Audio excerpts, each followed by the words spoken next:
And welcome back, everybody, to another episode of the Steel Curtain Podcast. I'm your host, Tommy Jaggi, editor of SteelCurtain.com. And joining me, as always, is Steel Curtain contributor Shayne Kubas.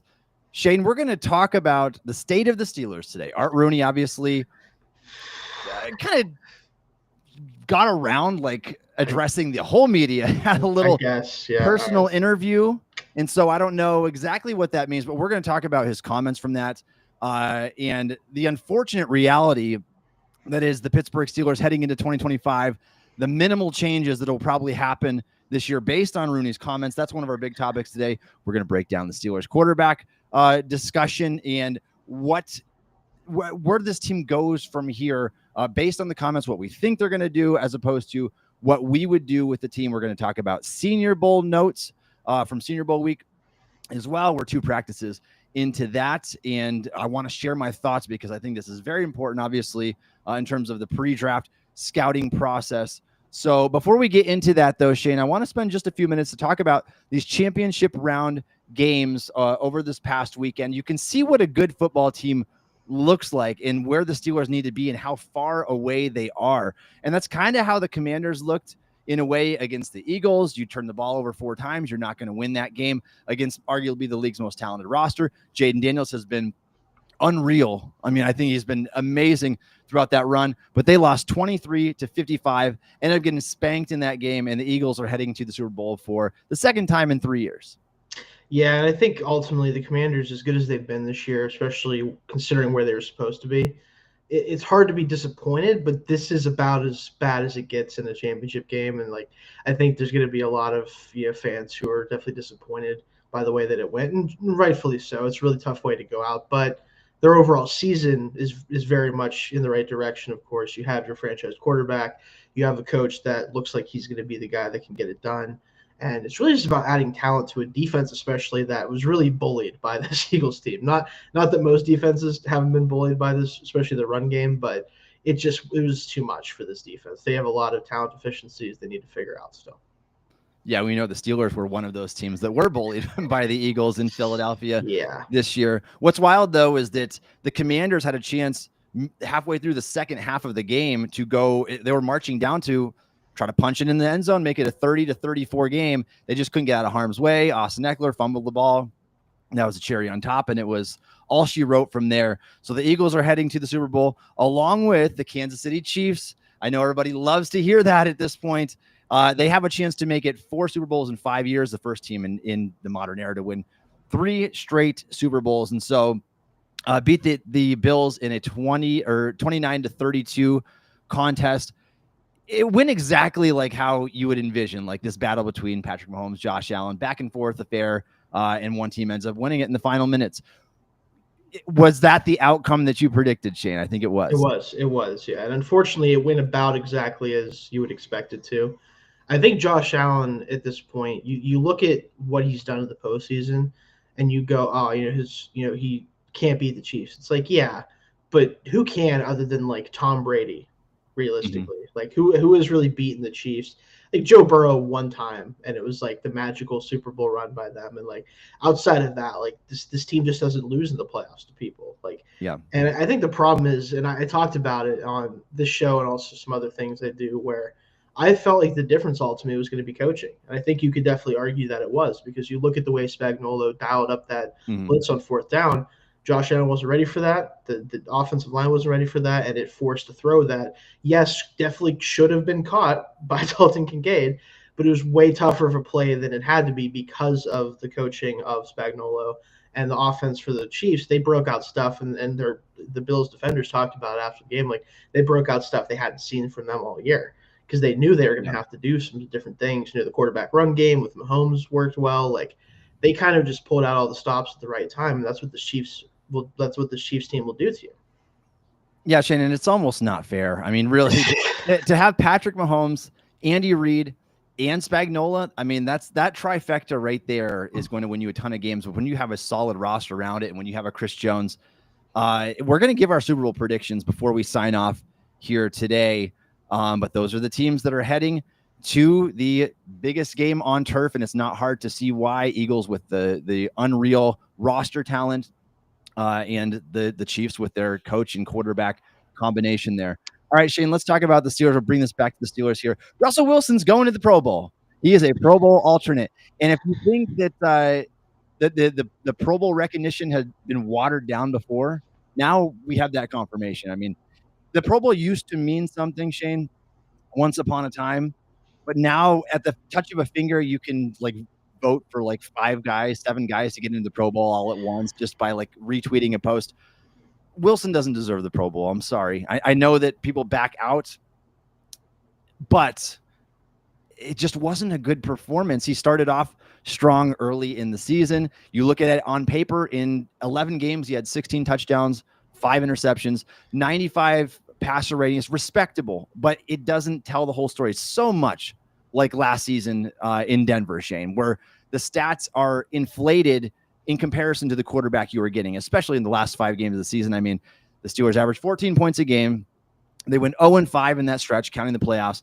But this is a guy who is now heading to the Pro Bowl. Yeah, the Pro Bowl, it just doesn't mean anything anymore a lot of the time. At least when it comes to the people who actually end up going.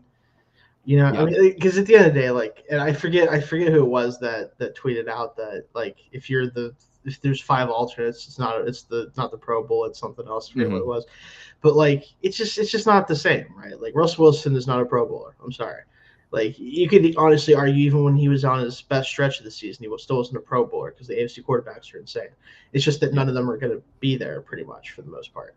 And same thing with like Seumalo. He was not bad, but he wasn't Pro Bowl level this year by any means either. Like it just what it comes down to is so many guys don't want to do it or can't because of injury or because they played the playoffs and they're just tired. Like whatever it is, like it's hard to get these guys to show up to this event anymore and take pride in it. So this is kind of what you get a lot of the time. Yeah, I feel like ever since Tyler Huntley made the Pro Bowl, it was all downhill from there. It doesn't mean much anymore. Yeah. For in the sake of Isaac Seumalo, I feel like over the course of his first 9 years, you could probably argue that maybe you can sneak a Pro Bowl in there somewhere. And so for this being his first, entering his 10th season, I'm okay with that. But yeah, you're right. Nice. I mean, it's not. He's not truly like the Pro Bowl, like perennial Pro Bowl level offensive guard, but good for him on making his first Pro Bowl as an alternate there. Shayne, let's move the discussion now over to Art Rooney here. In this kind of secretive interview that he had with Rob King here, sat down for a one-on-one for his kind of end of season presser. And he really kind of just fielded some lob ball questions here about the team, didn't get into too much detail. But what he did share was very concerning for Steelers fans. It's pretty much the polar opposite of what we all wanted to hear, which is we wanted to hear about significant change. That change, Shayne, does not sound like it's coming. No, it doesn't. And again, I think that most of us assumed that would be the case based on even what Tomlin said kind of coming out of the season. There's a lot of the same type of stuff where they just don't want to make wholesale changes. And I think there's an element of obviously you don't want to make change for change's sake, but also at some point, if you don't make any changes, you're going to continue to see the same results, which is what we've seen from this team for quite some time. And I think if they're comfortable with where this team is at, then unfortunately it means they're probably going to stay exactly where they're at, barring something unexpected happening. Yeah, and Art pointed to wins. Mike Tomlin's won a lot of games in this league, and I'm like, it's the same old argument over and over again. And it's not just Tomlin. So I want to get into the biggest mistakes that Art Rooney is making for the Steelers in terms of what he said in this one-on-one sit down. Let's start with his take on Kenny Pickett. Yes. The fact that he was asked about Pickett and what did you learn from essentially that mistake?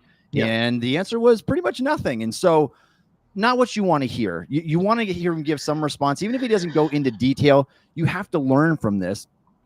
Many of us at home knew that this was going to be a mistake at the time, or at least we had a really good idea.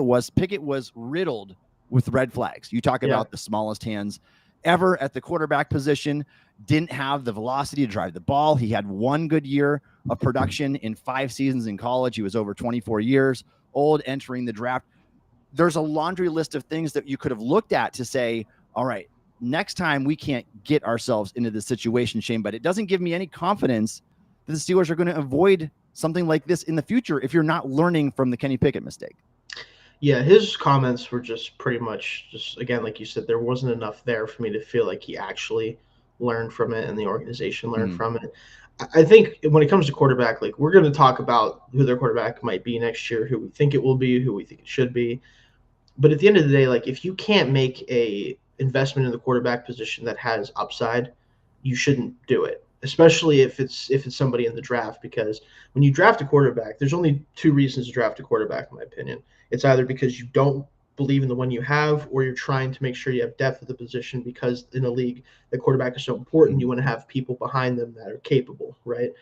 In either case, you still want to draft for somebody that has upside, because if you think like, okay, we think they're about as good as they are right now, unless that is so good that you're willing to take them in the first round, then you shouldn't be taking them. Like, Pickett was not a first round caliber player at the point that he was drafted. They must have obviously thought that he had more in the tank to learn and to grow as a player, and he didn't. Like, he kind of was who he was, and that's what happens when you're a sixth-year player and you don't have measurables and you don't have these elite traits. You probably are tapped out at 24 years old. Like, you're probably not getting much better than you are at 24 years old. And if they go that route again, if they look at quarterback the same way, like, if they want just a guy that's like, oh, we think he's a gamer, or he does this or that, like, that trait can be important, but you have to actually have the traits to be a starting quarterback. And unfortunately for them in this class, there's really not guys that are probably going to be there at 21. So they're probably not looking at the draft this year. At least I hope not. And if they are going to draft somebody in that mold, at least do it in the third or fourth round, where it doesn't matter that much. Like, if it doesn't work out, oh well. Like, maybe you get a guy who can be a bridge starter or something like that. But it clearly, I don't think they know exactly yet what direction they want to go at quarterback in terms of the type of player and how they acquire that player either. Yeah, Shayne, Art not learning from this, though, is going to bring back trauma for Steelers fans who were so opposed to the decision to draft a quarterback in 2022 anyway. This class looks similar, at least outside of the top two guys. Yeah, I like the top two guys are better than anything from 2022, at least as prospects. But outside of that, it's very similar type of thing. Yeah. And chances are Cam Ward and Shedeur Sanders are going to be long gone in this draft. If the Steelers wanted whoever falls, they'd probably have to have a significant trade up. But the rest of the class, though, looks similar to that 2022 class. And I think it has fans worried that instead of being patient and getting it right at quarterback, the Steelers are going to make the same mistake that they did because they have a clear and obvious need at the position, which doesn't make it the right move. But you can get why there's concern there. So we're going to talk about some of the quarterback prospects at the Senior Bowl a little bit later here and what the Steelers should do at the position. Another mistake that Art Rooney, I think, made in that one-on-one sit-down, Shayne, was giving a pass to Mike Tomlin. I understand you're not going to drag your 18-year head coach through the mud, but you're not going to ruin his reputation. I understand all that. But basically, there was nothing but praise for Tomlin in Rooney's comments, and that's what he pointed to was this guy's won a lot of games. Well, at some point, winning football games can't matter anymore if you can't win postseason games. And obviously everybody knows that the Steelers are on an 8-season drought without so much as a playoff win to show for it. And so I don't like just giving that immediate pass to Mike Tomlin like he's not part of the problem at all. Yeah, I think ultimately the issue here too is if you want to say that he's won too many games to be criticized heavily, like, it doesn't matter how many games you win in the NFL if you don't win the important ones. Like, you look at like a guy like Bill Belichick. Look what he did for the Patriots, and he's not there anymore. And it's not because he didn't want to coach anymore. It's not because he isn't interested in being in the NFL anymore, despite his now tenure at UNC about to start. It's because they realized it wasn't going to work anymore, and they needed to move on. Now, obviously, he had a terrible season that prompted that change, and that's the thing with Tomlin is I don't know if he's capable of doing that, whether he wants to or not. But at some point, you have to look at the direction of the team and the fact that we've stagnated pretty heavily for really over a decade now, especially in terms of postseason success. The roster's kind of fluctuated between being playoff worthy or not. But even if you want to say, because a lot of people will say this, like, you could say, well, would they win 10 games with any other coach? It doesn't matter because he's also a big part of the personnel decisions of this team. even if he is overachieving with the roster, it's because he's not helping make the roster good enough to get more than 10 wins in a season either. Like, it's not just Khan running the Yeah. show. It's not just this guy or this guy. It's Tomlin and then everyone else also with him. And sure, the drafts have looked more like Khan drafts and more like a different type of draft the past couple of years. So you're hoping the talent acquisition is going to be better. And yeah, if they get enough talent at certain positions, including quarterback, maybe he can still win a Super Bowl. But he has not shown the ability to elevate this roster beyond a mediocre team and being able to win any postseason games whatsoever for how long now? Yeah, Shayne, and the Patriots and the Seahawks didn't let having a legendary head coach stop them from turning the page on the franchise and saying we need to do something more. The Seahawks moved on from Pete Carroll, knowing that he could have gotten another job elsewhere, and he did. He ended up being hired by the Raiders. Same with Belichick. Obviously, would have had plenty of NFL suitors as well, but they know that things have been stagnant and that it's time for change. And kudos to them for just having Gerard Mayo for 1 year and then turning the page on him, because if you realize that what you have is not good enough, you need to do what it takes to get there. And then they go and hire Mike Vrabel. And so maybe that will be the change that was needed for them. I don't know what to think about the Steelers situation, but I think everybody's getting really sick of just being on top of a plateau here and not basically having the same season year after year. We'll see what this leads to, because I'd love to hear what Rooney has to say if the Steelers go a 9th season without a playoff win. At some point, I don't know when that point will be for Art too, but at some point you can't defend your head coach anymore if you're not bringing postseason success at all to the team. And the Steelers really haven't. And obviously on our last show, we broke down the Steelers playoff wins. We talked about this last 14-year sample. And in that time, they have 3 playoff wins. They came against AJ McCarron, Matt Moore, and Alex Smith, in that last one being an 18-16 game against Alex Smith. And so not exactly a great example of playoff success during that time. And most teams in the league have had more than the Steelers during that. Another problem that I had here with Art Rooney's comments to the media was just refusing to increase the size of his coaching staff. I know he was asked about that. There's been a lot of talk. There's been a topic around the organization this year. Different sites have floated it out there. The Steelers have a really small coaching staff, 18 on-field coaches for the Steelers in 2024. You compare that to other teams in the league that are up at 22 to 25 coaches on their team. I believe both the Super Bowl teams this year have 22 coaches on hand. I think one of the teams from the championship round had 25 or 23. And so the Steelers are obviously well behind that. Now, I don't know what the correlation here is. It's correlation or causation in terms of, does it matter? Is there a correlation between having a small coaching staff and struggling? I don't know. But the fact that you would kind of just put that off, like it's not an issue at all, before kind of at least saying, look into it, maybe see this is something we can do. Let's add a passing game coordinator that can assist Arthur Smith in one of the league's worst passing attacks. And so what can you do? And the running game wasn't good as well. I know they've got Faulkner there, but you've got to do something. If it's hiring more assistant coaches, some people behind the scenes, whatever it takes to improve this team, I think you should be exploring all options. And the fact that you're not willing to do that was a little frustrating. Yeah, I do. I will say I don't think there's a true correlation to coaching size and coaching quality, at least that I've seen.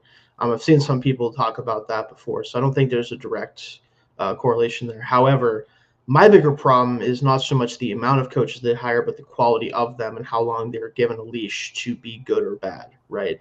Yeah. I think you look at a guy like Pat Meyer as offensive line coach. Can you say that there's any success there realistically from him directly? I don't think so. You look at Terrell Austin, who, regardless of how much Tomlin is handling the defense or not, he's clearly not bringing anything to the table that's interesting. Arthur Smith, I talked about it throughout the season, despite the fact that at some points the Steelers were ranked higher than average in some categories offensively. I think he's a bang-on average offensive coordinator. Will that be enough with a roster that doesn't have a ton of talent on offense right now? Probably not. Like, at some point, like, it comes down to not so much the size of the coaching staff, but the quality of it. And you could go on and on about Mike Tomlin's inability to hire coaches and the lack of coaching tree with this or that, whatever. It doesn't really matter that much. It's about, do you have the right people in other spots too? Like, do you have the right receivers coach to help coach up these receivers that behind Pickens weren't all world talents? Do you have the right offensive line coach, the right running backs coach? so far, I don't really think the answer to that is yes with really any of those position coaches. It doesn't really feel like they're getting the amount out of these guys that is maybe available to them talent-wise. So. Yeah, and I would agree, Shayne. I think that that's more important than the overall just volume number, the size of the coaching staff. But I would like to do a little bit more digging into there as well to see if there's anything to that, because to just kind of dismiss that instead of saying we'll look into that, two totally different responses he could have given there. He went with the one that says, yeah, we're not doing that, essentially. Yeah.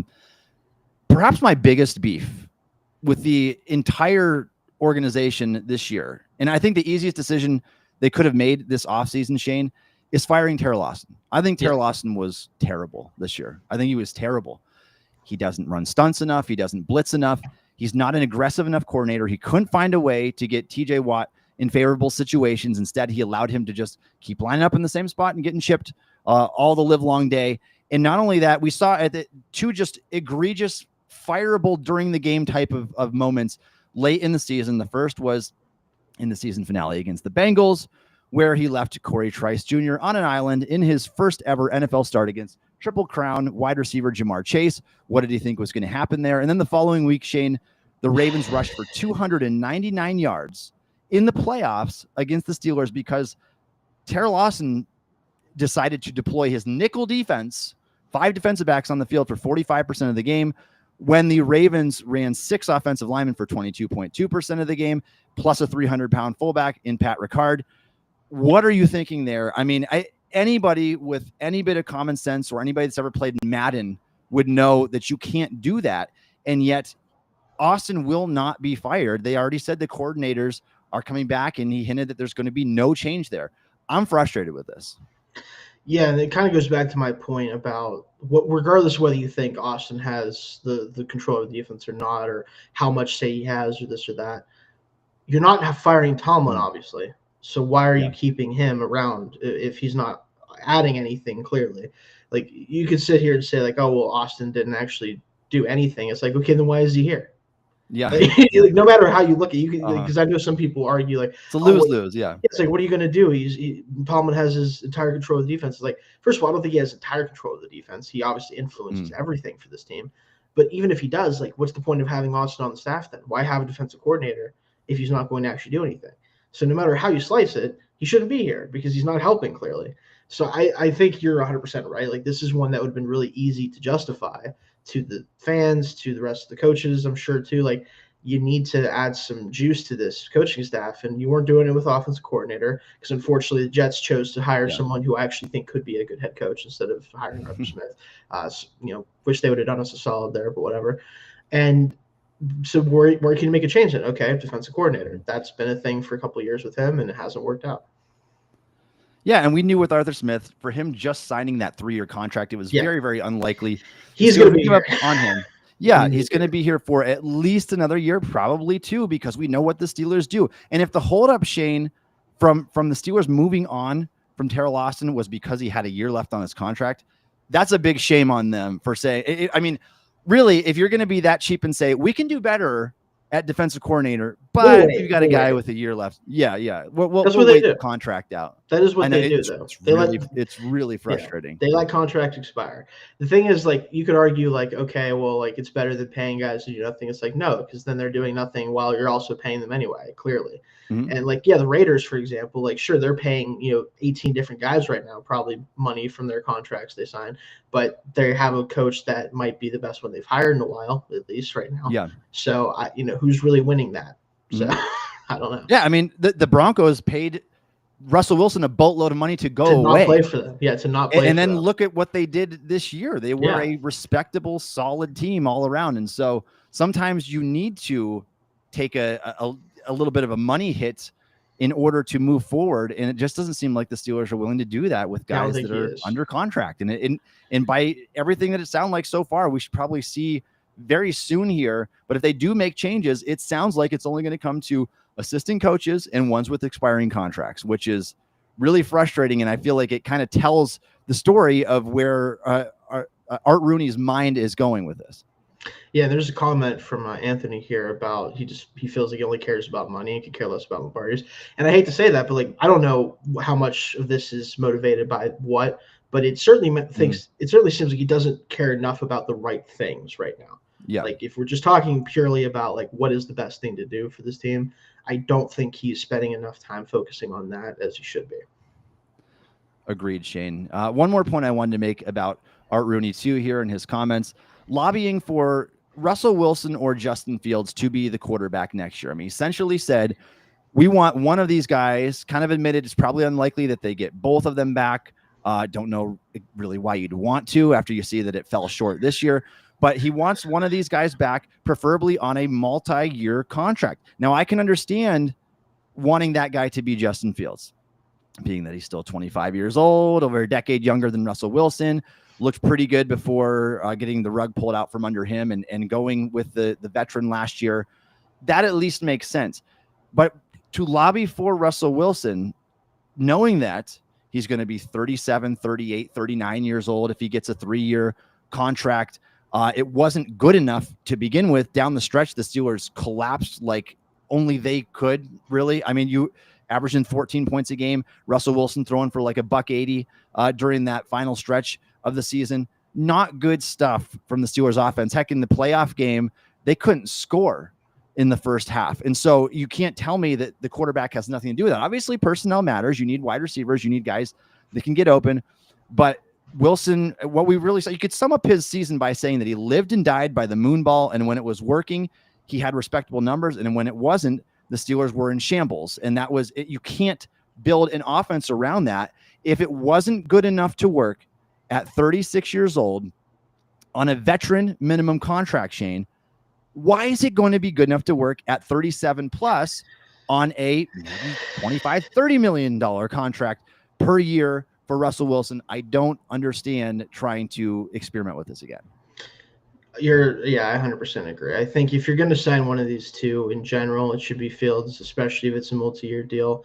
One, because you could argue he might be cheaper because I don't know how much interest he's going to garner around the league. I think maybe one of these teams that's in an awkward position at quarterback because there's 2 quarterbacks in the draft that people seem to think are worth drafting in the first round, and everyone else is kind of a grab bag of guys, and we'll talk about that at some point. But it maybe some other teams will throw money at him, but realistically, like if you ask me, like, would I rather spend $30 million a year for 2 years on Russell Wilson or Justin Fields?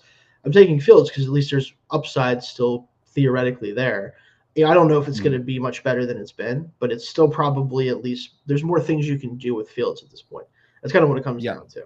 Wilson is very limited as a player at this point. You could argue the same thing about Fields, but at least his limitations are a little bit more easy to run an offense with his running ability and the fact he is able to throw the deep ball still. Maybe not quite as good as Wilson can throw it at times, but still a strength of his game, in my opinion, especially with the Steelers. So it just, to me, I don't think the question is really hard to answer with that for me.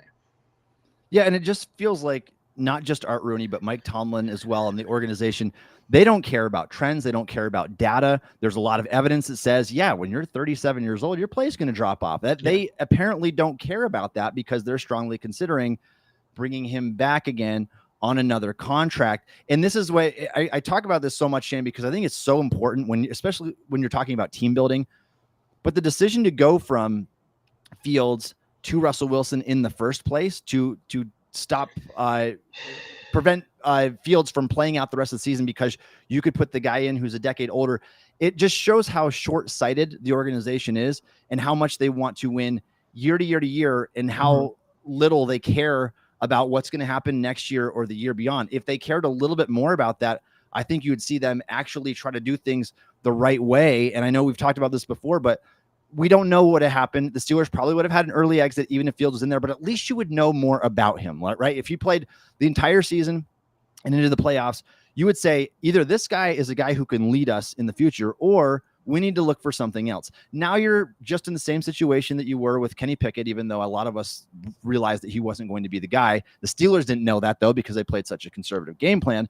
But if you would have at least played Fields, you would know who he is for your team at this point. And now they don't know that. And so they might have just wasted another year trying to figure out who Fields is this time around. And so I just hate the short-sightedness. You have to take a proactive approach and look beyond just one season, because ultimately the goal is to get back to a Super Bowl, not just to live year to year.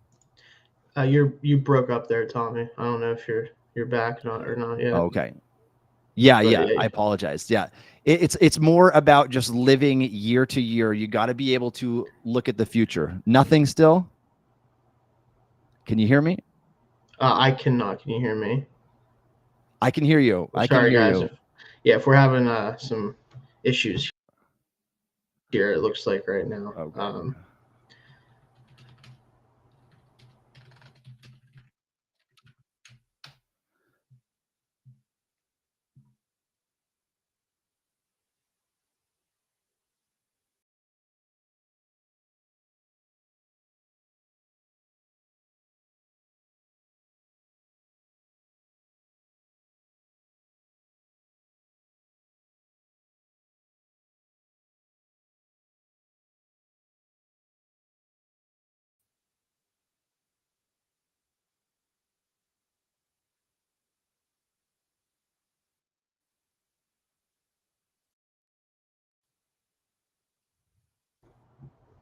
Back in. Okay, cool.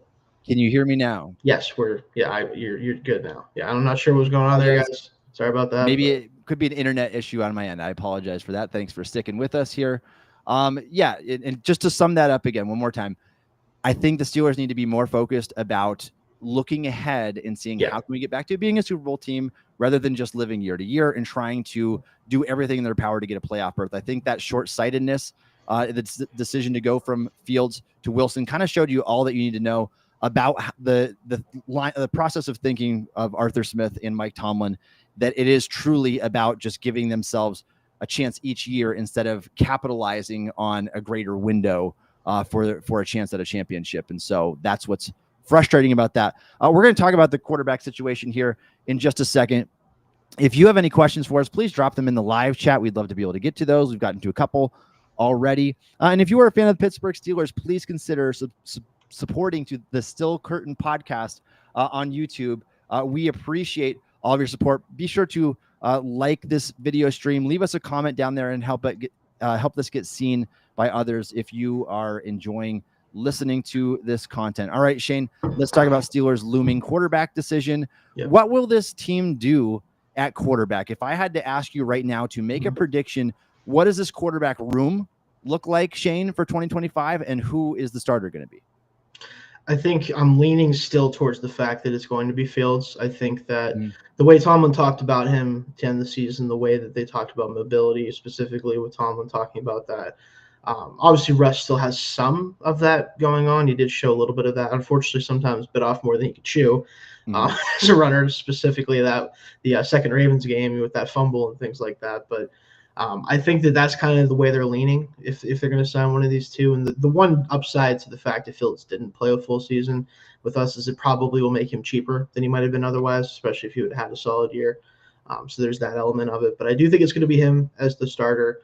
And then I do think they'll probably look to draft a mid-round quarterback. You know, they'll probably find some guy in this class that they're like, yeah, this guy has some potential or something like that, and add them, somewhere third, fourth round, something like that. There's a lot of guys like that. So not really a name I'd throw out just because, again, there's too many of them that fall into that category to really pick one out. But I think that they'll probably draft somebody at some point, and then, third quarterback, who knows at this point. But yeah, Shayne, I'm with you in that thought process. Between Wilson and Fields, the Steelers have obviously made it clear they would like to bring one of these back. Yeah. I think that it's Fields. I think that finally the Steelers are willing to kind of look beyond, and I think they saw a big enough sample down the stretch. I think they kind of still believe that Russell Wilson can get them back to the playoffs, but I think that Fields would be a more enticing play at this point, especially considering those last 5 games of the season, how poorly things ended for Pittsburgh. So my prediction of what they're going to do would be Justin Fields probably as a starting quarterback next year. Their QB2 would be one of these veterans in free agency, and there's a lot of them out there with a lot of game experience. And then their QB3, their developmental QB, I think will be, like you said, a mid-round pick. It seems like a reasonable plan based on what the Steelers have done in the past. I think that that's probably most likely. Now, Shayne, the question becomes, what should the Steelers do at the quarterback position? And so out of these situations that we just outlined, which are very similar, Is that what you were on board with, or would you prefer them to do something else? Do you want them to go with a trade option? Do you want them to sign a different, stream a different veteran quarterback this year, draft one high, trade up in the draft? What is the best decision the Steelers could make to eventually fix their quarterback woes here? Yeah, I think signing Fields is still what I would do, because I don't think Darnold is worth the risk outside of Minnesota. I think that what he did down the stretch of the season, those last two games, kind of shows you that he still has some of that just jitteriness in the pocket and some of the traits that you don't love as a quarterback in there. So I wouldn't take him. Mm-hmm. I would sign Fields to a 2-year deal preferably, so that way you have him under control for this year and next. And then the only other thing I would maybe do other than that, and this is, again, if you want to go with the we're trying to maximize this year coming up type of thing, right? Because that's what this team does. Yeah. I would certainly be on the phone with the Seahawks talking about whether they want to stick with Geno Smith long term, because I think he would be an amazing fit with what Arthur Smith wants to do, especially the over the middle field passing game. Smith has been fantastic at that the past couple of years. I think it's much better just scheme fit in general for this offense. And I do think he'd give you a little bit more actual potential to be scary in the playoffs if they can figure out this receiving core. But it's very much a short-sighted move still, especially if they gave up anything substantial for him. I don't think it would be anything substantial if the Seahawks are actually interested in moving on from him. I don't think it would cost all that much. But I also, if I was Seattle, wouldn't be looking to do that yet because they don't have a successor in place yet. So barring someone like that level of trade, I would just look to sign Fields and then draft a mid-round rookie to just have on the roster as a dart throw, and then go into 2026 with the intent of taking a quarterback in the first round.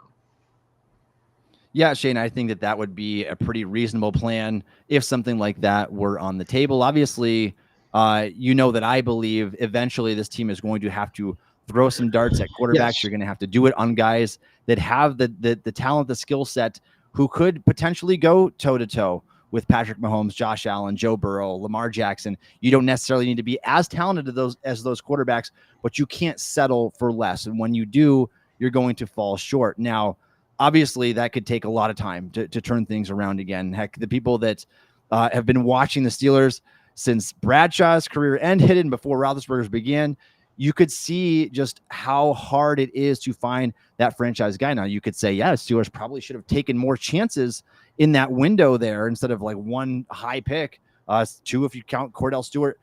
You need to find one, and until you do, you're not going to be a serious threat. I had something that I wanted to share today, Shayne. I meant to make it a talking point too, but this is really, really just incriminating evidence about drafting a quarterback on day 2 in general, kind of regardless of the class. Because I want to go down and share these names with you. I just wrote this piece.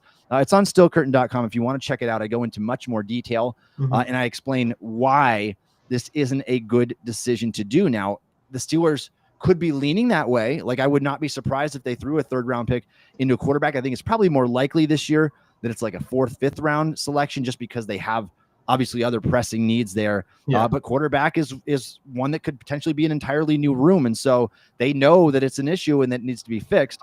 But I want to share the evidence over the past decade. These are all of the quarterbacks that have gone in the 2nd or 3rd round of the NFL draft, Shayne. And when I'm done with this list, I want you to tell me which ones would go there again or higher, or which ones would be worth spending these picks on.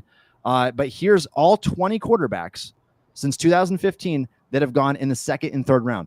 Garrett Grayson, Sean Mannion, Christian Hackenberg, Jacoby Brissett, good journeyman backup quarterback, Cody Kessler, Deshaun Kaiser, Davis Webb, CJ Beathard, Mason Rudolph, Drew Lock, Will Grier, Jalen Hurts, that's the name right there, Kyle Trask, Kellen Mond, Davis Mills, Desmond Ridder, Malik Willis, Matt Corral, Will Levis, Hendon Hooker. Shayne, most of these guys are out of the NFL. Mason Rudolph is probably the 3rd best name on the list. Of the 2nd and 3rd round quarterbacks who have been selected over the past decade of football. The evidence is overwhelming against doing this because, and the reason, I think the primary reason for this, Shayne, is because teams know the value of the quarterback position. It's why we saw 6 quarterbacks go in the first 12 picks of last year's draft. And then there was a great big gap. I think teams are finally starting to figure out that if you don't get a guy who could be a franchise guy, there's no sense of drafting one who's just going to be an NFL backup. You can stream those guys and you can save your draft capital by doing so. There are maybe 3 quarterbacks, and I think that Rudolph was worth a 3rd round pick, to be fair. I think that for him to be able to step in and perform well enough to at least make the Steelers a competitor, I don't think he's great by any means at all. But he was one of the better quarterbacks on that list, and it just shows you how low the bar is. Jalen Hurts, obviously, the one true success story there. Jacoby Brissett's had a nice career, but it's not worth spending a pick on, Shayne. And you can go out back before that, and maybe you'll find some different evidence there. But over the past decade, it's not been worth spending a day 2 pick on a quarterback. Yeah, I think the problem, unfortunately, is that there's this weird situation with quarterbacks where if you are good enough to be a starter in the NFL, you're probably going to get picked in the 1st round, right? Mm-hmm. That's just the first thing, right? If you have the traits that are required to be an NFL quarterback, 9 times out of 10, you're going to get drafted somewhere in the 1st round, because that means that you have translatable things that everyone kind of agrees is good enough to the NFL level, so you get taken in the 1st round.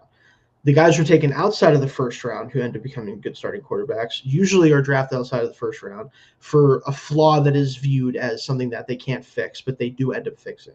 With Jalen Hurts, it's his ability to at least run an NFL-esque offense, right? He didn't really do a lot of that at the college level. He relied a lot on physical ability. He's gotten good enough in that element to where he can be a starting quarterback and a successful one. Mason Rudolph just wasn't really all that spectacular at anything, so he doesn't get drafted 1st round. Jacoby Brissett, kind of the same thing. Big, tall, pocket passer guy, but didn't have any standout traits. Like, you don't have the traits, but you have other things that you make up for with it, with a guy like Jalen Hurts. And then you have guys who get taken even later than that. You look at like a Brock Purdy type, and someone who I think also could be similar, like a Dylan Gabriel out of this class, where they don't have the physical makeup of an NFL starter, but they have other traits that are so elite in certain things that it makes it work in certain offenses, right? That's the other type of quarterback that gets drafted late that can be successful. But for the most part, you're looking at outliers when you're talking about guys outside the 1st round. That's ultimately the issue with it. Yeah, Shayne, and it's what's wild is that there's actually more evidence that you should draft a quarterback on day 3 than on day 2. Yeah, right. That sample right there, it just I think it goes to show you that you're better. And honestly, you talk about 2nd, 3rd round picks. These are guys that should start for your football team. They really should. If you're spending your capital wisely, you should be able to find at least starters at those positions. And it's just not really worth it.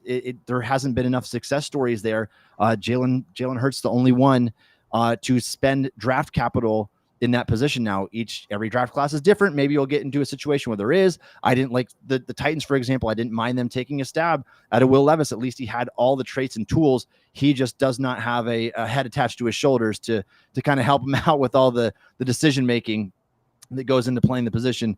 But yeah, pretty incriminating evidence there against that. So I wanted to say that before we get into how do the Steelers fix these issues. Shayne, I think you're going to know that I am not a fan of taking a day 2 quarterback. Yeah, I genuinely am not either, especially day 2 specifically. You get into 4th, 5th, 6th round, sure, throw a dart at somebody. I don't care. Like, because at that point, a lot of guys you draft in that range aren't going to become starters for you. They aren't going to become major contributors. If they end up being nothing, you'd obviously rather draft somebody worthwhile, and maybe you missed on somebody that would have been available that could have helped you, and that sucks. But I understand the thought process there at least, right? So that's I definitely would agree with you there.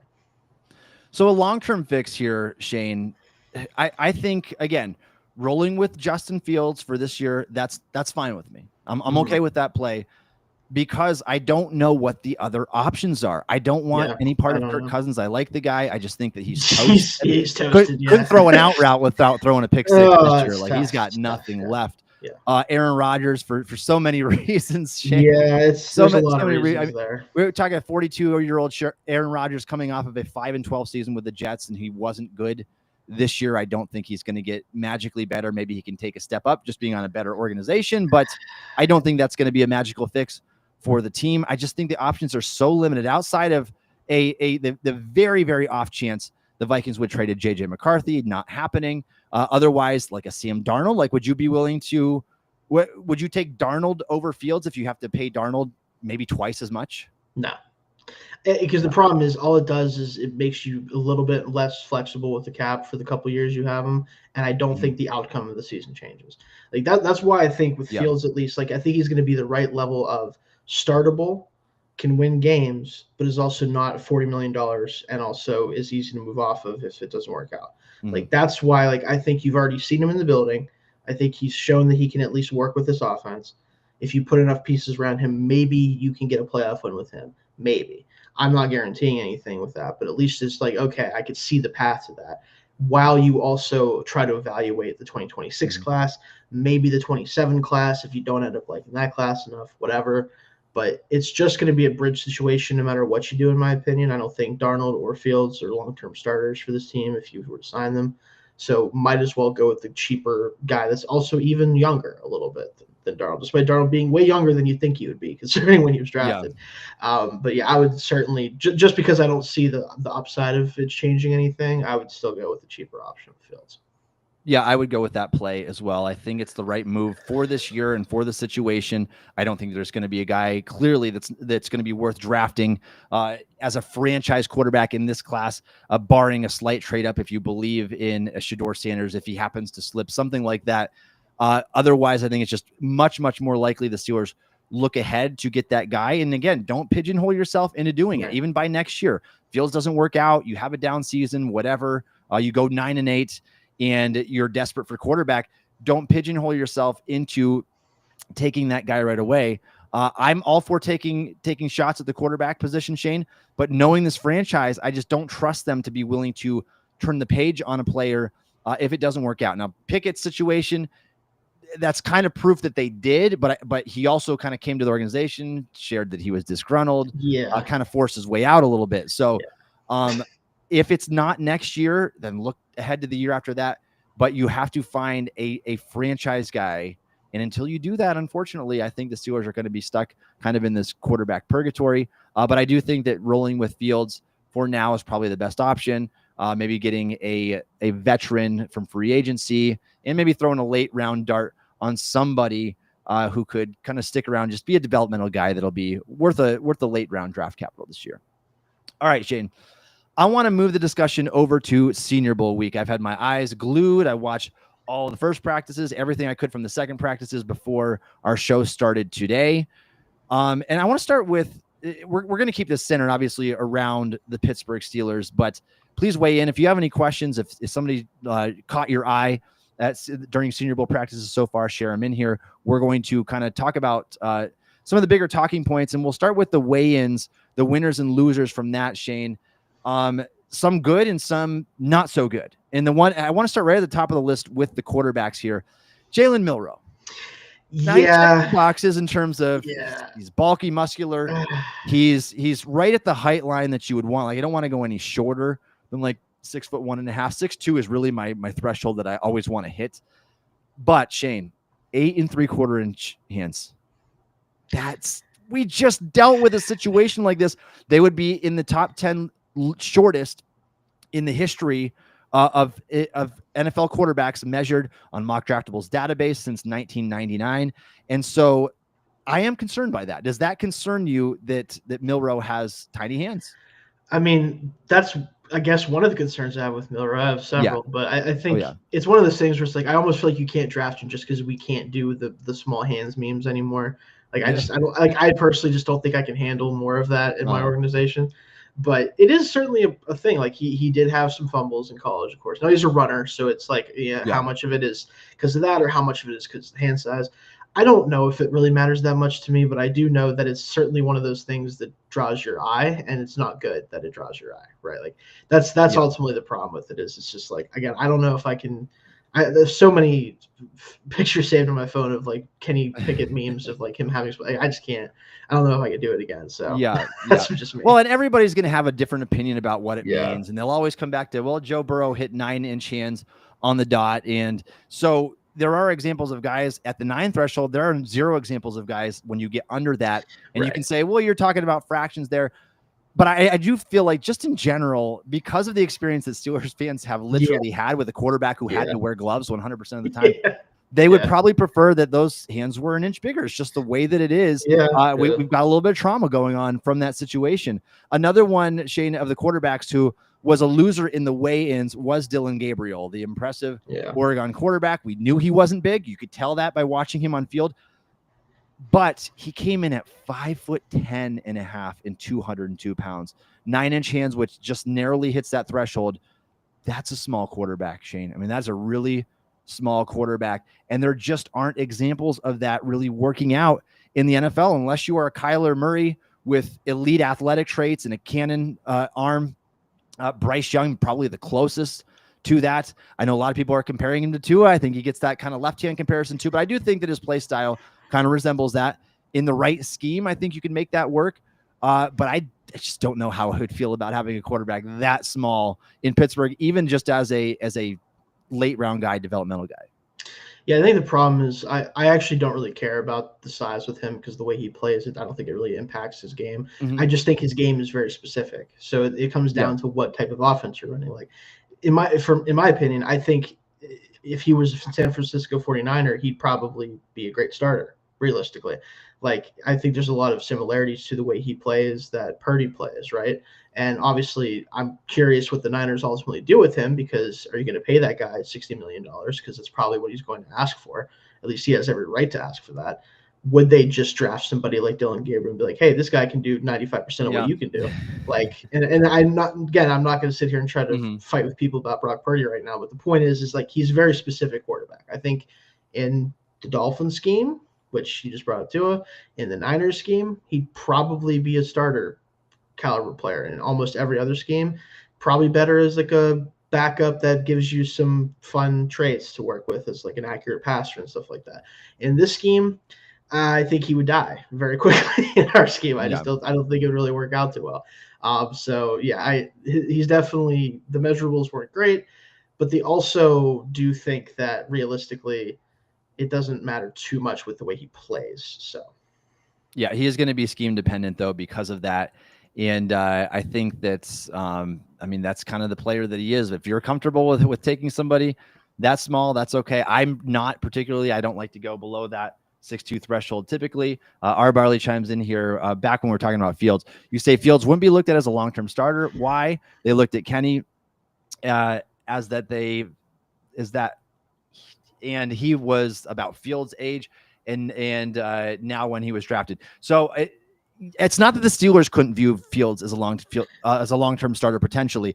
If he's the one that's signed, and if he has a really good season, there's always the possibility of that. I am way more skeptical at this point because when you're going into year 5 and you haven't shown significant improvement as a passer, which I don't believe that Fields has, there's been some improvement. He's taking more care of the ball while also making fewer big plays. There's a trade-off there. But when you're in year 5 and you haven't shown that improvement yet, I don't believe in you as a franchise quarterback anymore. I think it's really that simple. Yeah, it's more so like they might view him, which is fair. Like they could view him as a long-term starter. I just don't. I view him as a bridge starter, and that's fine because that's what the Steelers realistically need if they want to be somewhat competitive, which they do. But yeah, I'm not signing him with the intention of him being the starter in 4 years from now. Basically, is what I'm saying. If he is, and it's because he's that good, then so be it. That's great.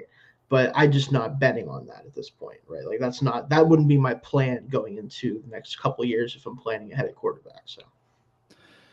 Yeah, Shayne, let's continue on with the winners and losers here. One of the quarterbacks who had a great weigh-in was Tyler Shuck, 6'4" and 7/8", about 6'5", 224 pounds, big hands, 9 3/4 inches, can really drive the ball. But you're talking about a quarterback who is already over 25 years old. He didn't turn 26, I think, late in his rookie season, maybe. And so that is so concerning to me, Shayne, because to be that old coming into the league, you really need to be on fire right away. I mean, heck, Mahomes had Super Bowls under his belt by that point. So you've got to be a guy who can win really, really early on. I do like the tools package there.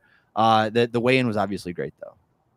Yeah, good measurables with him, and I expected that. Like, you see him on tape, he looks like a big, tall pocket passer.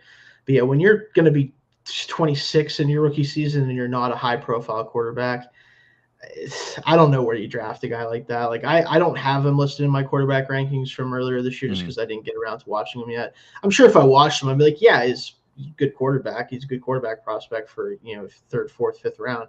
But like, if he's 26, like, what do you expect to get out of him? Like, if he's your backup for, 7 years, cool, I guess. But like, I don't know. It's a weird prospect to deal with, because like, it's not the Brandon Whedon thing where he's like 29. That was weird, or 28 or however old he was. But like, he also was a first round pick for some reason. Still, good job on that one, Browns. But it's a weird evaluation with him. So. Yeah, agreed. Let's move on. Just a couple at the running back position here. Ollie Gordon is huge. I don't know how good he's going to be. I worry about his top end speed, but really prototype measurables. Coming similar to Najee coming in, 6'1 1/8", 233 pounds, long arms, has all that going for him. Bayshal Tootin is a running back I'm really interested in. I watched some of his tape this week. I had a few tweets on him, so you can go check my X account there. But 5'8 3/4", so he's a compact running back, but 211 pounds. Dane Brugler has him at 4.35 speed, and so he's got that getaway burst, and he's had a good Senior Bowl week so far. That would be a guy I'd be really interested in for the Steelers, I think. Yeah, I watched him when I did running backs earlier this cycle, and I had him, I think, 15th on my board at running back. And that's not, but in this class, that does not mean I don't think he's good. I just think he's a very specific player. I think for our scheme, he makes a ton of sense because he is that outside zone runner. He's that guy that you put him on a track and let him get going, and he will burn you down the field. Like, he is a true breakaway speed running back, which, again, we're lacking that right now, because even Warren, as good as he is, he's not quite that level of speed. He's more like a higher 4.4s guy, in my opinion, on tape. Like, actually on tape. Like, obviously, I don't remember what he ran or if he ran at all at his pro day or whatever, but we need someone, I think, like that. But I do think he'd be best as like a true change of pace back at the next level. So you'd want to have a true starter ahead of him. So. Yeah, definitely. Going to the wide receiver position, Shayne here talking about the weigh-in winners and losers. Jaden Higgins coming in at 6'3 3/4", 217 pounds, 33 1/4 inch arms, and he has had an impressive second day of practice. That's a guy I think that's going to start heating up here in terms of Steelers talk. Now, I kind of think he's a guy that falls between their first and second round pick, if I had to guess, this early on in the process. But I wouldn't be surprised if he gains enough steam to get in that discussion there for Pittsburgh. And so that's on the big side. The ones that came in just really small or weird bills, Xavier Restrepo, who I really like his film, but 5'9 3/8", 200 pounds. Like, he's built like a running back. He's just this compact slot receiver, 29 3/4 inch arms, really short. And the other one here, where is he looking for those numbers, is Tez Johnson. Yeah. So, I like his tape. I think he's shifty, he's smooth. Everybody keeps giving him the Texans receiver, who I'm drawing a blank here. Tank Dell comp, and I get that the tape screams that, and I think that he showed that at the Senior Bowl. But 5'9 1/4, 156 pounds, 8.5 inch hands, and 29 7/8 arms. He is tiny. I mean, you're talking about like a 0 percentile wide receiver. That is what you call an outlier, and you are betting on him turning out to be like one of the very few success stories in the league. I mean, he's a tick taller than Calvin Austin, but he is significantly lighter and not even as long as what Austin is. And we know how much of a problem the Steelers have getting Austin the ball. A lot of people like Tez Johnson a lot as this day 2 wide receiver, but I'm not even sure if this is one Steelers would consider, knowing they already have that guy on their team. Yeah, the problem with Taz, unfortunately, is it's threefold. One, I understand the Tank Dell comps, but I don't think they win in the same ways. I think Tank is much more of, well, let me put it this way. The reason his nickname is Tank is because he plays much bigger than his size. Yeah. I don't think Taz really plays bigger than his size. I think he just manages that size better than you think he would. He's electric with the ball. His routes are crisp. Like, he's able to do all that stuff. He's a pure slot receiver, but he's a vertical slot receiver. He's a guy that can get down the field with the speed. But in my opinion, that weight number has to start with a 6 with the second number. Like, it's got to be a 6. I don't care if it's 165 or whatever. It's got to be a 6 though. Like, he's got to be able to play at above 160, or teams are not going to take him seriously in the draft. That's just kind of what they've shown. Like, I don't think he's a guy that's a day 2 prospect regardless of his weight, but I do think he's somebody who should get drafted in the 4th, 5th round just off his ability as a route runner and separator. And I think in the right offense he could work, but he's got to show up the combine at 160 plus. He just has to. in my opinion. Yeah, Shane, I agree because I think at that size, you're just going to get pushed around. Like teams can have their way with you. We look at Emmanuel Forbes, who I liked coming out, couldn't even make it in this league. First round pick. Washington already gave up on him during the season before the trade deadline last year. It's just when you are that light, it's going to be really, really hard to get anything going. And so 156 is so small when it comes to Tez Johnson. I do think that he's going to have to add a little bit of weight, even though he doesn't have particularly large frame to do that either. Skipping over the offensive line, going to the defensive line here, Shane, in terms of winners and losers from the weigh-ins, Deion Walker. Yeah. Have you got a chance to watch any of Walker's film yet? I watched last year. I watched his. I haven't gotten a defensive lineman this year yet, but he's a load, man. He is a load. Kentucky defensive tackle, but 6'7" and 1/4, 340 pounds, 10 3/4 inch hands, 34 5/8 arms with over a 7-foot wingspan. The guy is enormous. Like, he looks the part, and he makes you. He's one of those guys that make you think this is it. This could be a guy that the Steelers could transition that huge base end, add some more strength to him, even NFL strength as his career goes on, and make him one of those guys that can just play up and down the defensive line. Now, he's as raw as all get out, but he fits the size and checks all the boxes you look for in being that potential defensive line chess piece.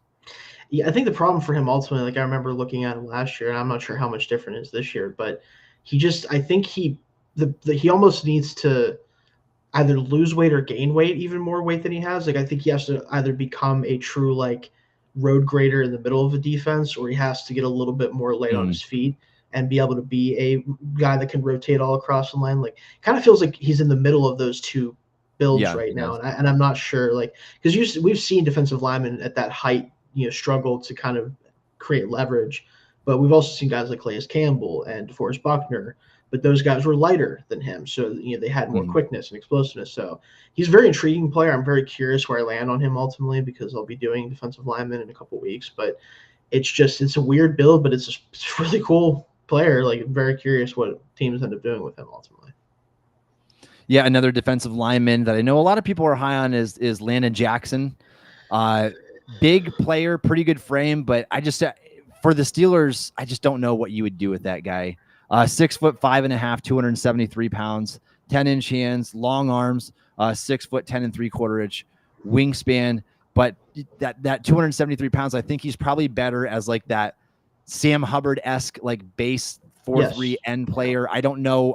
I think you're starting off too much of a size and or a weight and strength disadvantage to be a transitional prospect to go from that being like a base end in college to like that 5 technique and a guy that can move around the defensive line, like Hayward ultimately developed into, like Tuitt did from college to the pros. Those guys really intrigue me, and he's got the length. He just doesn't have the size for that. So that's another one there as well. Shane, I want to jump over to the cornerbacks real quickly, and then we're going to go on to the next note I have here from the Senior Bowl. Cornerbacks, some of these guys really impressing so far. Maxwell Hairston is a really impressive guy on film. Came in a little bit smaller than you like, 5'11 1/4, which it's fine. It's threshold for an outside corner, but 179 pounds, 8 7/8 hands. Can live with the hand size of the corner, doesn't matter that much.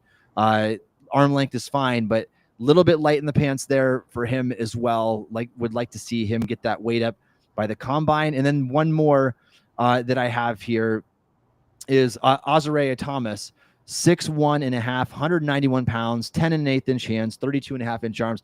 Really just fits the like prototype measurables for a boundary cornerback. And he's 20 years old, a guy that's super intriguing. And I think a player that teams would love to have as like that second round cornerback.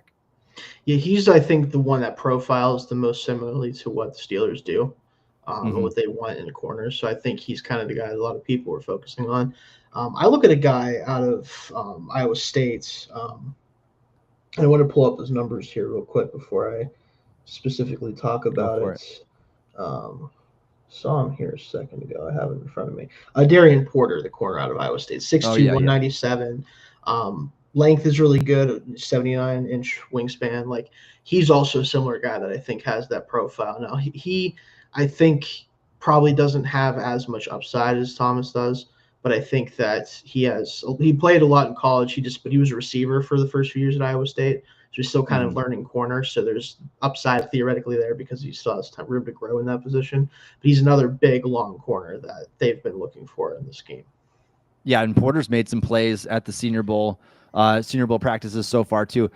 Really similar to Joey Porter in terms of those size. Really hard to do. Yeah. You could have the Porter and Porter law firm there for the Steelers, but I think he's definitely a guy worth keeping an eye on because he does fit that profile. The Steelers have looked for that. Yes. You look at Darius Rush, Corey Trice, these guys that are 6'2 plus with long arms. He could be a player on their radar there and definitely one of the winners of the weigh-ins, at least for the Senior Bowl. Let's talk about a few of the standout performers at practice so far, and I'll just name a few of them here. Obviously, there's time for this to change. I got to finish watching the day 2 tape, see what happens tomorrow, and then during the game as well. I think the practices are more telling than the game, honestly. But some of in terms of quarterbacks, we'll start back at the top of the list. Dylan Gabriel is the guy who's been slinging it. He's the one who's in timing, accurate. None of the other quarterbacks have really stood out in a positive light so far. And so that's kind of what you get from this class. It's not really surprising because it's just not a great quarterback class overall. No, it's the quarterback side didn't think would be the story of the Senior Bowl, and they have not been. It's funny. Running back and defensive line, I think, are going to be the positions that most scouts end up saying is the deepest and best in this class. And that's kind of what we've seen at the Senior Bowl to a certain degree as well. Yeah, that's definitely the case. And so offensive line, Shayne, I know the Steelers probably are going to neglect it early on, and probably for good reason. They've spent so many resources over these past 2 years on the offensive line. But there was one player who caught my eye more than anybody else so far. If you have not watched his Senior Bowl tape for the first couple practices, I beg you to go back and watch that. It's Gray Zabel from North Dakota State. He looks like that Quinn Miners type prospect where it's like come out of nowhere and you just dominate your reps at the Senior Bowl. I think this is a guy that's going to fly up draft boards and might even sneak into the first round, which is too high for the Steelers, obviously, to take an offensive lineman with the needs they have here. But definitely a guy worth watching if you have not checked out his tape yet. He came in with good size as well, 6'5 3/8, 316 pounds. And so can play center, can play guard, played tackle in college. Doesn't have the length to play tackle, 32 and a quarter inch arm. So he's going to be an interior guy, but a really good one, though. Yeah, I agree. His tape has been the most impressive of that group. I think that some other guys have had some definitely good days, but I think he's the one that's the most standout for sure. You factor in coming from an FCS school, now North Dakota State, they can make linemen. That's if we know one thing, they can put out linemen into the NFL. So that's not too big of a surprise. I think it's at this point when I hear like, oh, this guy's shooting up draft boards, it wasn't expected. I'm like, and I see the school, I'm like, do we really not expect this at this point? Like, can we just assume there's somebody out there at North Dakota State that's probably going to get drafted on day 2 or higher? Like, but no, and it's still a lot of credit to him. I think that he's done a really good job. So. Yeah, he's the Cody Mock of this year's draft. Yes. And it seems like they're an offensive line school. They produce guys and they end up being good NFL players. So to tight ends here, Shayne, I know this tight end is not a big need for the Steelers, but I did want to point out a couple notable names who have had a great Senior Bowl week so far. Elijah Arroyo, have you watched him at all there? I have. He reminds me so much of like Julius Thomas, like during his days with the Broncos. Just a guy that a smooth athlete who can get open and catches the football. And so anybody needs a receiving tight end, there's a guy right there. He won't be the Steelers probably, too. But so yeah, he's got good size, 6'4.5", 251, over 33-inch arms. And so definitely a potential good receiving threat at the next level, with the Steelers paying Freiermuth $12 million a year and Darnell Washington as a 3rd-round pick 2 years ago. I don't think that they're going to be ready to make a play like this, but just worth throwing out there if you wanted to watch that name and kind of just prep for him in the NFL draft. And Mason Taylor, son of Jason Taylor, was another one who had a really good practice yesterday. Nearly 6'5", 250, 33-inch arms. A guy, another smooth athlete that can move and catch at the position as well. Neither of them are necessarily the blocking types, but you're getting that niche role with them. Defensive line, Shayne. Now, this is where all eyes are on right now. And if you've been paying attention to what's happening on social media, everybody's been tweeting it out. There's pictures of Tomlin all over the place, so I don't have to cite one particular person. It's there. Just look up, type in Mike Tomlin on X, Yeah, and it's like and you're going to find line, him. defensive line. Defensive line. He's scouting the defensive line for the second day in a row as we record this podcast. It's not hard to see why, right? When you get run on for 299 yards in a playoff game, you're going to look at that position. You've got Cam Hayward, who turns 36 years old in May. You're going to look at that position. Keanu Benton playing out of position, and essentially nobody behind those two guys. I mean, Larry Ogunjobi could very well be gone this year for salary cap reasons. Probably should be gone because he's just simply not worth that contract at all. All the depth on the team can go, as far as I'm concerned. Montravius Adams, Dean Lowry, we talked about those guys. They don't mean anything to this roster, in my opinion. I think you could replace them essentially with veteran minimum contracts and get the same level of production. You want to get bowled over, you can do that for veteran minimum. You don't have to spend $4 million, $2 million. Yeah. So defensive line, I would not be surprised if this is a position they double up on. Maybe get one of the guys that profiles as like the base end, the 5 technique, and one who profiles maybe as a nose tackle, and as early as the first round, Shayne. And so look at this position here, and there are some guys who stand out. A couple of the names that we mentioned already. The guy at the very top of the list, who is projected to go in the first round, is Walter Nolan. And Nolan's tape is excellent. I think that's comparable to the top tackles of last year's class, Johnny Newton and Byron Murphy. He's bigger than those guys, which is intriguing, at least taller and longer. And so I think there's some intrigue there. A little bit light. What have we got here? 293. 293. Yeah. Yep. 293 pounds. He is a guy that I think could kind of be a chess piece for your defensive line. Now, I did hear a little bit discouraging news, and I don't know, again, how much I really can share right now. I'm sure all this stuff will kind of come out later, but there are some character concerns with Walter Nolan that could push him down draft boards, potentially out of the first round. With character concerns, never heard Heaven of forbid, Shayne. Have you ever heard of that? Never heard of that before in my entire life. It's like Ole Miss in Kentucky. Like it's like, what did you do wrong? Why are you there? Yeah. Also, like Georgia, do you have a driver's license? We're gonna take that from you, preferably if we could. But realistically, with Nolan, he's a guy that I think, yes, you would love to have a guy with his quickness, his ability as a pass rusher. His run defense is very good for his size. I do think this team desperately needs some actual beef up front. Mm-hmm. Not going to get that with him. Now, it doesn't mean that they can't take him and then someone else that's more that mold of a true nose tackle. But I'm sure if our Barley's still hanging around the chat, he wants to say, "What about a nose tackle, guys?" And I'm like, "Yes, we agree with you. We 100%." You got to have some more beef up front. You cannot continue to ask Keanu Benton to be a nose tackle when he should be going after the quarterback every play. Like, that's just what I think is the case. So Nolan would be a great fit because he's a good fit for any team that needs pass rush and just kind of explosiveness up front. But I do think the most important thing to add to this group is somebody who can just hold the point of attack, so Cam Hayward doesn't have to be the only guy who could do that on the team. So. Oh yeah, I mean, you have to find a way. That should be one of their primary goals in terms of roster building this year. Find a way to get Keanu Benton in a position that's going to better suit his skill set. It's not as a zero tech run defender. That's just not his game at all. Now, theoretically, Shayne, you draft a guy like Nolan. Between Nolan, Benton, and Hayward, somebody's going to be able to knife in and get in the backfield. It's going to be hard to block all of them, but you still could get pushed around in the running game, and that's the major concern that we're talking about here. So let's go through some of the other guys on this list that are somewhat concerning. There's the Joshua Farmer type that does profile like as that nose. We talked about Landon Jackson a little bit, who I think probably is too light starting off to be that transitional player. Probably more of a true like base end type of player. He'd have quite a bit of weight to gain starting at 273 pounds, though he's got some intrigue there. Omar Norman Lott is another guy who is interesting, but again, 295 pounds. What can you do at that size when you're only 6'1" and 7'8"? The guy that I really, really like, Shayne, I don't know if you've watched TJ Sanders yet out of South Carolina. The tape is really good. But again, I look at that size. I'm like, man, if you were a little bit bigger, like 6'3 3/4, 284 pounds, light in again, you need more sand in the pants there, but 10 1/4 inch hands, long arms, a 6'8" wingspan. If he was maybe a little bit taller, little bit heavier. He's not that far off from like Cam Hayward coming out of Ohio State, where Hayward was like a 285, 290 pound player.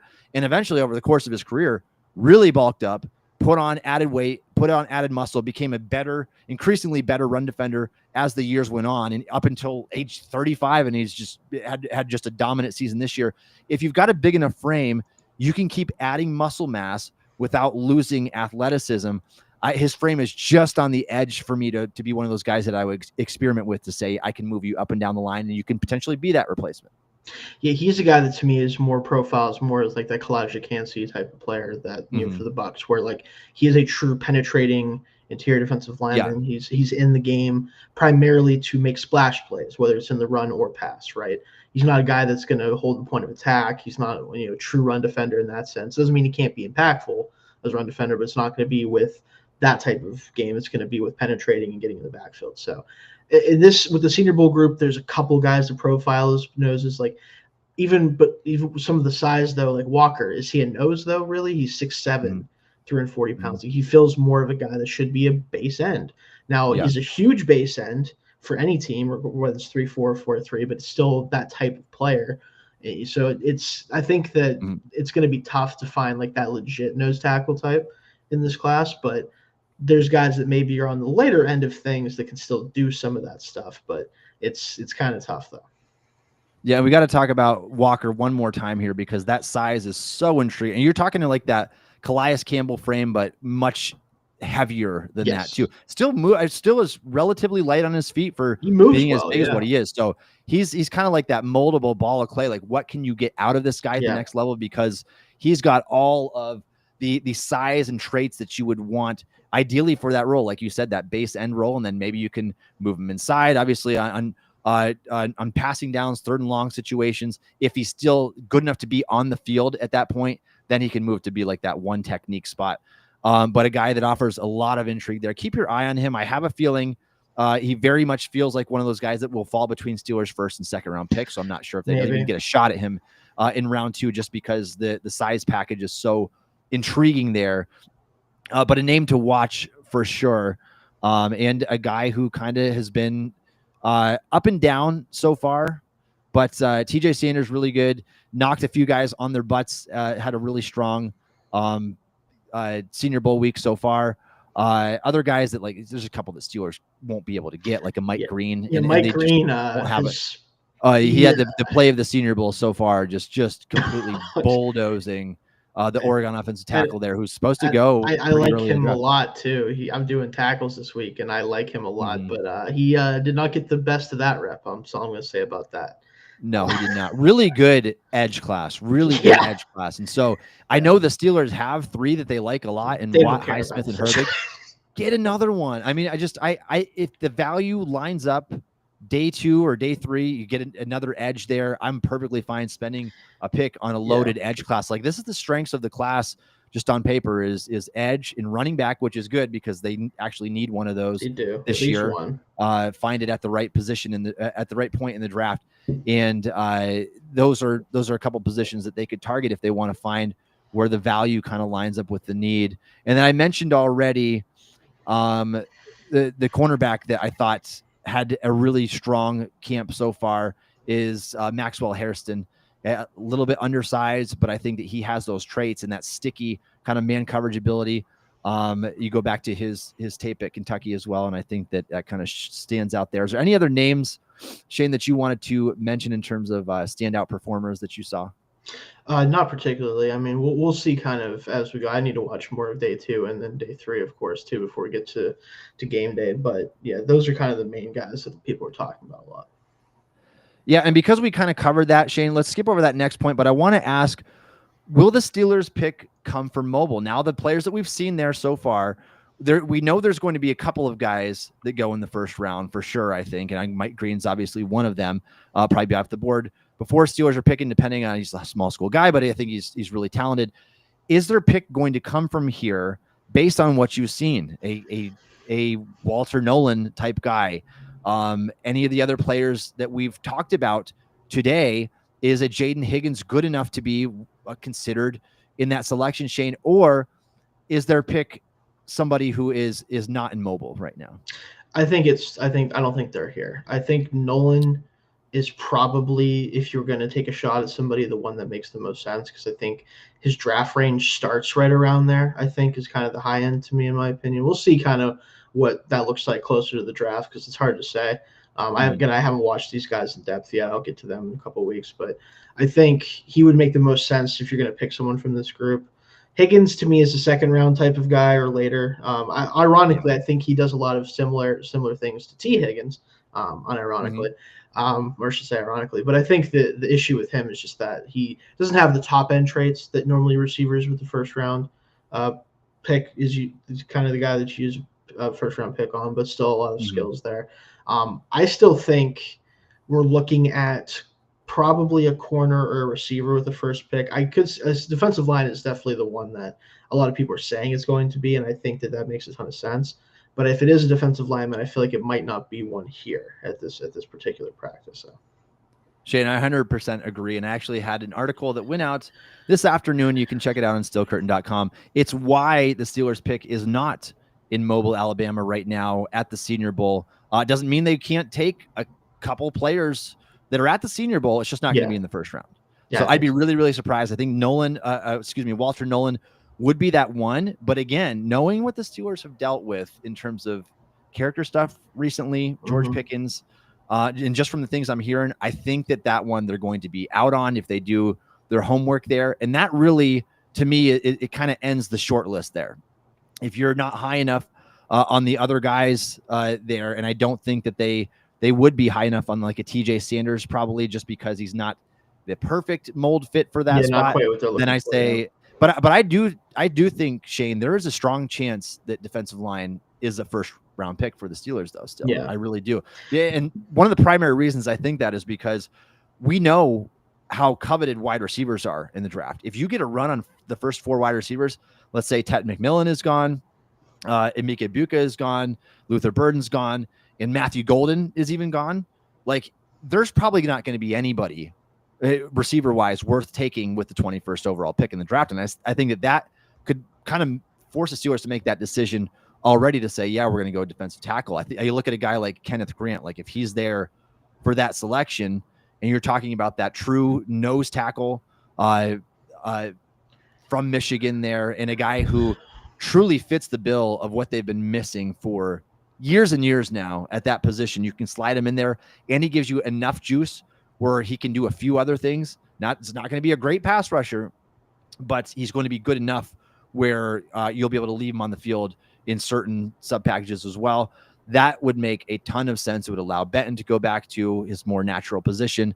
So I think just looking at the draft in general and everything I've done so far, we've crammed in like 3 or 4 film sessions so far with my film buddies, spend hours so far, and just seeing where the talent pool lines up.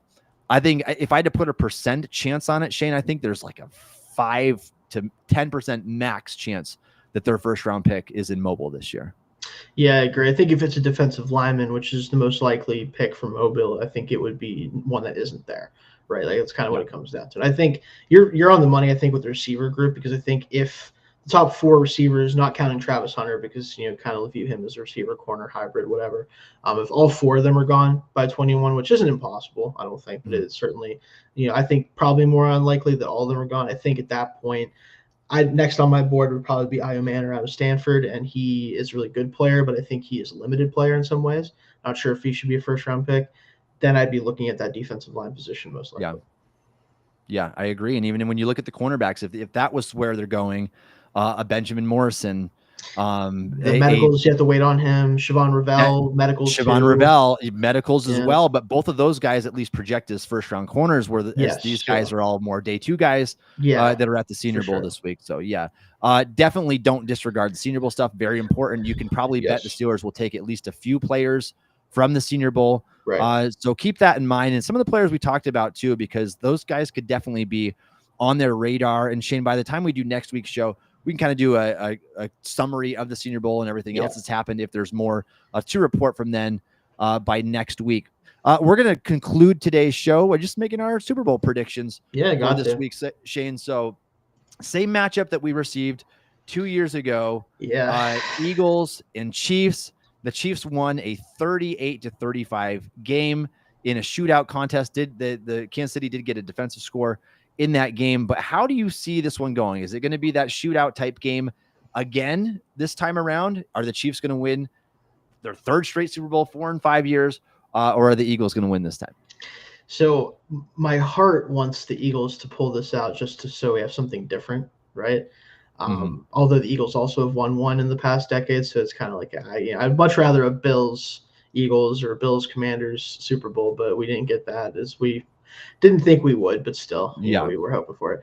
I do think it's going to be a lower scoring game than the last one. I think the Eagles offense, as great as it is right now, isn't quite as balanced, I think, in the same way it was then, because I think the passing game was more fleshed out and better with Hurts than it was this past year. I think Barkley obviously is significantly up better than anything they had running back, but still it's one player. And I think the Chiefs defense is better than it was at that point as well. I think it's a better unit. So that side of things, same thing with the Chiefs offense, not as explosive of a unit as it was at that point in time. So to me, I think that realistically we're looking more at like the over-under. I'm not sure what it is for points, but like I'm looking more like 50 than 60, if that makes sense. And then I do, unfortunately, like I can't really bet against the Chiefs at this point until they prove me wrong. Like you kind of have to give them the edge, because at the end of the day, I think it's similar to the Bills. Like I think the Eagles are a better roster. Now the Bills roster is not quite as talented as the Eagles roster, but it comes down to coaching. And the Eagles coaching, Vic Fangio has been great. Kellen Moore, I think, has been very good. Nick Sirianni is ultimately the head coach of the team, though, and does make a lot of decisions. So if you're asking me to pick against Patrick Mahomes and Andy Reid, I probably won't be doing it, regardless of who you throw out there against them. So yeah. And Shayne, last week I did get it wrong. I had a lot of faith and confidence that maybe this would be the year that Josh Allen would do it. It's just, you were right. It's so hard to bet against this Kansas City team. Even if they don't look good in the regular season, it doesn't seem to matter. They don't make mistakes. They don't. And that's what it comes down to. I did have the Eagles going to the Super Bowl. And so I am going to pick Kansas City as well. It comes back to when you've got Mahomes, you've got Spags, and you've got Andy Reid, that is just a lethal trio there. I think they're all going to do their part. They've been in these situations, obviously, several times before, just in recent years. They're about to become the first team to win 3 Super Bowls in a row. I think they could actually make it happen and set history here in the NFL. The Eagles have a tremendous roster, but I think that that's what it comes down to. And I'll say that it ends up being like a 28-24 type game in favor of Kansas City. I wouldn't be decided if I'm surprised if this one is decided by less than a field goal, and I think for what it's worth, Kansas City is 1.5 point favorites in this contest. They are, they're one. Which again, like you look at this roster, and they pretty much, I think the Eagles have them outgunned at almost every position group, if not all of them, except for quarterback. Which guess what? Yeah. That unfortunately for the Eagles, that is the biggest one. And also coaching, I think, across the board. As good as Fangio's been, as good as his Eagles defense has been, Spags is still better, in my opinion, as coordinator. I think they have the edge at head coach, especially because that head coach is also handling a lot of the scheme and the play calling. I just think that realistically, it's tough to beat this team, man. And the Eagles have all the talent required to do it. I will give them that. Yeah, they do. But it's, again, I think Barkley's going to have to break the game open like he has been. And this against this Chiefs team, they have not allowed a 100-yard rusher in 5 years in the playoffs now, I think it is. I wouldn't be surprised if Barkley does it, but I don't know if he'll do it efficiently enough to make a difference. Yeah, and so we're really going to see the roster against the quarterback coach combination, which one wins out. Yeah, what one wins out.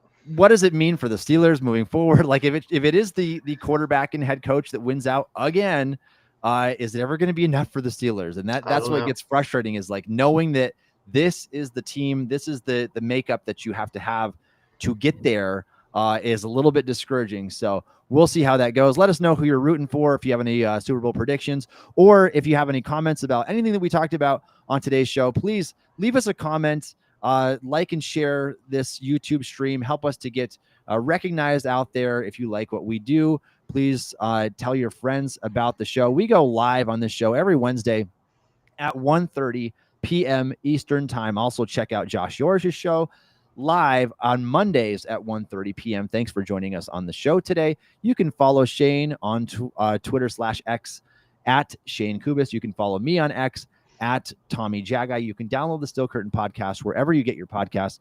Also, check us out on YouTube or ask Alexa to play the Still Curtain Steelers podcast. And thanks again for listening to the Still Curtain podcast.